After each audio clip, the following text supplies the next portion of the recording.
Gusto mong tumatag ang pamilya ninyo? Kumain kayo ng sabay-sabay. Hindi sige mauna na kayo. Kalokohan yan. Ito na nga lang yung oras na magsasama-sama kayo. Hindi nyo pa magawa. Kapag andyan ang pamilya sa hapagkainan, no exceptions, dapat sama-sama kayo. Sabay-sabay kayo kakain, sabay-sabay kayo magdadasal, sabay-sabay kayo hihingi ng biyaya ng Diyos, sabay-sabay kayo kukonsumo ng pagkain. Gusto nyo maging matibay? Gawin nyo yan.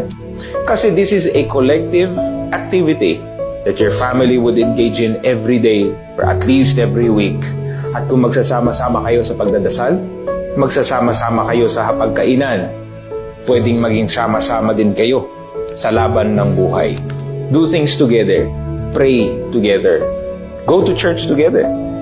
At make sure kahit busy ka katulad ko, kung ikaw ay negosyante, na nabibigyan mo pa rin ng oras ang pamilya mo. Dahil ang buhay hindi lamang tungkol sa pera, hindi lamang tungkol sa pagse-cellphone, o kayo nasa hapagkainan kayo, panay cellphone kayo. Mag-uusap kayo.